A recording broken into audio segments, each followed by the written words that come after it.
What's going on, everyone? ActivesiN here, and today I will be giving my thoughts on the E3 conference from Xbox that was earlier today. So we're going to go over some stuff that I liked, some stuff that I didn't like, and I guess we'll give it either a score or a letter grade at the end. We'll see. So, Xbox Scorpio, no longer called Xbox Scorpio, it is called the Xbox One X. That's the name. Not a fan of the name, to be honest. Kind of like a Wii U situation. It's gonna confuse general users. Xbox One S, Xbox One X. Bad choice. But it could have been worse. It could have been like Xbox One X10 or Xbox 10 4K, something dumb. But that's the name. We saw a lot of multi-plats. Microsoft actually showed a lot of games at this show. 42 games.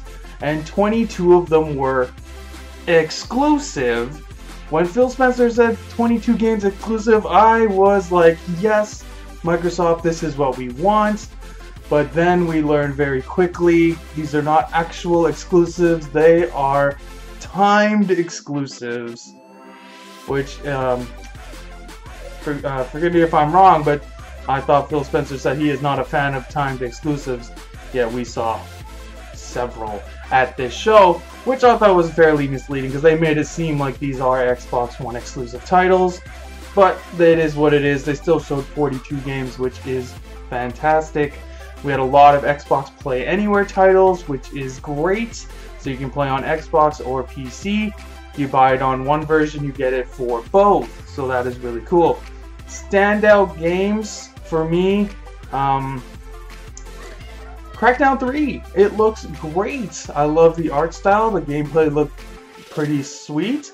I didn't see any destructibility, so I'm not sure if that's taken out of the game or if that's because this is the single player mode and the destructibility of the buildings is only in the online multiplayer. That was not made clear in this trailer. We did find out it's still coming out this year, so that is cool. I believe the release date is, November 7th. And it's coming out to Xbox One and Windows 10. We got Middle-earth: Shadow of War, multi-plat, but this is a big title for Xbox. I believe they have the marketing rights to this game. It's going to be a good game. Shadow of Mordor is a fantastic game. This is a continuation of that. You can build your army. And it looks like the characters have more personality this time, so that's really cool. They were really pushing the 4K, 4K, 4K, 4K. And every single title in the corner, Xbox Enhanced 4K or something. It's pretty corny, but they were really hitting it home that this is a 4K console. So it is what it is.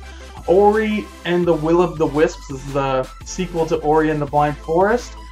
I love that game, so when they announced this one, I was very happy. One of the highlights for the show, for me, of course, there was Cuphead. They showed like not even a 10-second trailer, and then they announced that it is in fact coming out on September 29th, and it's going to be for Xbox One, Windows 10. It's actually on Steam as well. Sea of Thieves, ugh. This game is garbage. And they spent like 20 minutes of their show on this. This is when the show hit a grinding halt for me. This game is trash. And it got pushed back to Q1 2018. So, whatever. I'm not interested at all. They showed some Japanese games, which was unexpected for sure. We saw Dragon Ball Fighter Z, which is slated for Q1 2018. Multi-plat, but it's good to see that they're still getting Japanese support, which is why Phil Spencer went to Japan. We saw Code Vein, which is slated for 2018. That game looks really cool. Black Desert, another Japanese game. It's an MMORPG. That's does not have a release date or a release year, so that's whatever. And The Last Night, that game looked pretty cool. No release date, no release year. That one's going to be Xbox One and Windows. It's a platforming game. That one looked pretty cool. Something that I thought was ridiculous to make such a big deal of, but 4K is getting added to Minecraft. Okay. So yeah, Minecraft is getting a 4K update, so you can see your blocks in 4K. That's like putting 94 octane in your Ford Pinto. Like, who cares? There was a new game called the Darwin Project. This is coming to Xbox One and Windows 10. This one is an exclusive, supposedly. I'm not sure if it's one of those timed exclusives or an actual exclusive. It looks like an esports game where you are in an arena and you're trying to kill yourself. Kind of like Hunger Games, or the last person who survives wins. The only problem I had with this was the announcer. He was super annoying. Oh my god.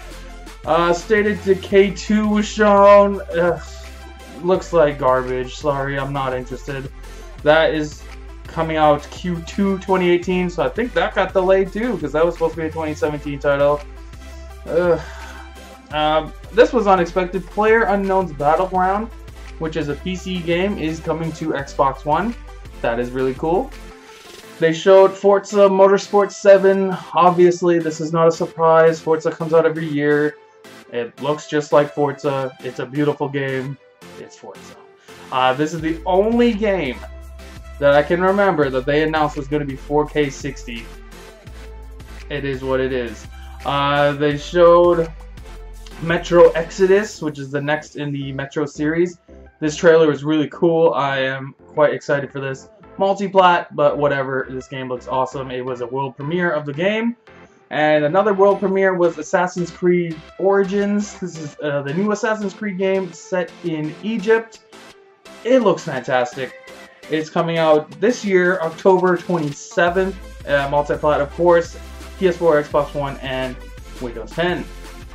I'm really looking forward to that one. There was like some other smaller games, but I can't really remember too much of them. For the most part, some looked pretty good. Then there was some really garbage games like Super Lucky's Tale, Tacoma.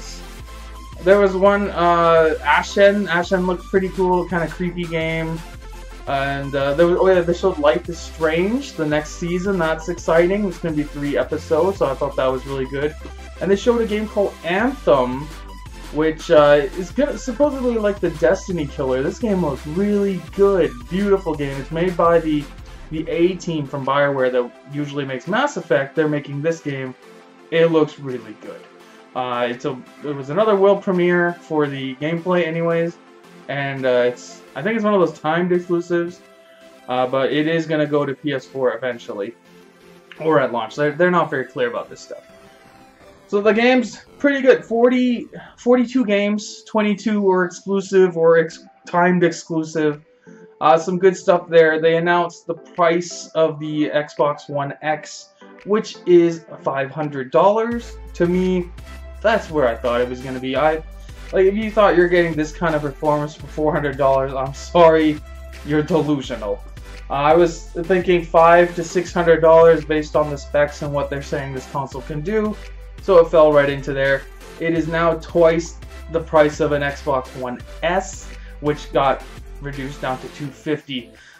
So, is it worth paying double the price of an Xbox One S? Based on this conference, I don't think so. Like, from what they showed, I don't see the incentive of upgrading. Or for someone like me, I'm playing on PC now, I have zero incentive to get an Xbox One X. Or an Xbox One S at that point, but like, it is what it is. Like, these are Play Anywhere titles, so we can all play together anyway, so it's not a big deal. And that's what Xbox and Microsoft are going for. They don't care where you play their games as long as you're paying them to play it, I guess.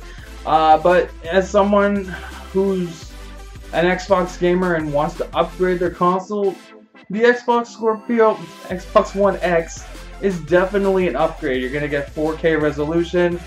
I doubt you're going to see 4K on every single game. There might be some checkerboarding and stuff like that, but you'll see a significant difference. Phil Spencer said they have super sampling in the console, so even if you have a 1080p TV, it's going to run the game at 4K and sample it down to 1080p, so it'll still look nicer on your 1080p screen, which is a nice feature. And they also said that if you play your Xbox One games into the Xbox One X, it will see a performance boost, similar to the PS4 Pro, where the game will run at its original intended frame rate and maybe slightly better graphics. So if a game was running at 30 FPS, but it drops down to like 20 or 10 sometimes on the Xbox One, it would be able to maintain 30 more consistently with the One X, which is really nice. But it's not going to do stuff like take a 30 frames per second game and magically make it hit 60 unless the game gets patched or something. So that is what it is. Then they announced original Xbox backwards compatibility.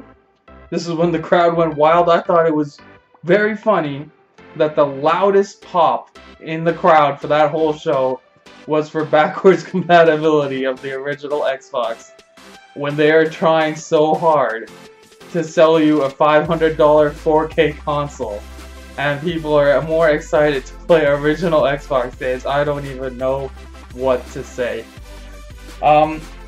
Cool feature for me.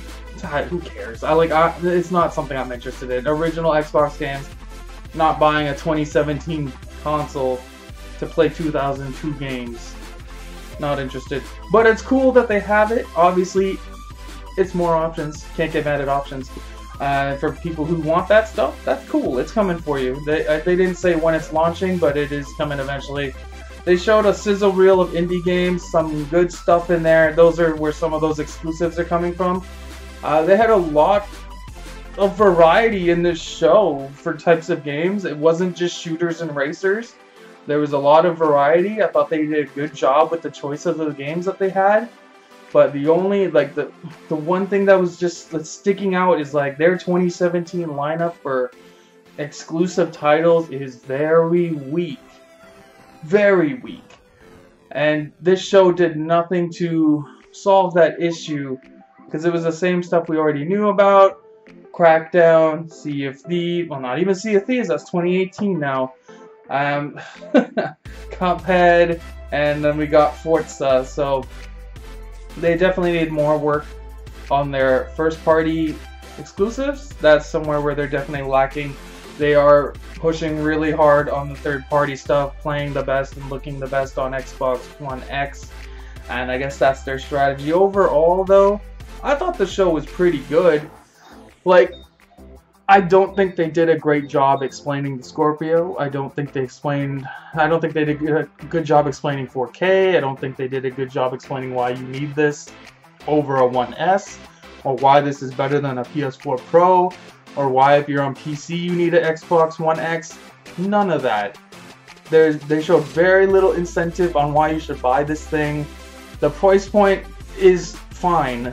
$500 to me makes sense. But I think a lot of people think that's going to be too high.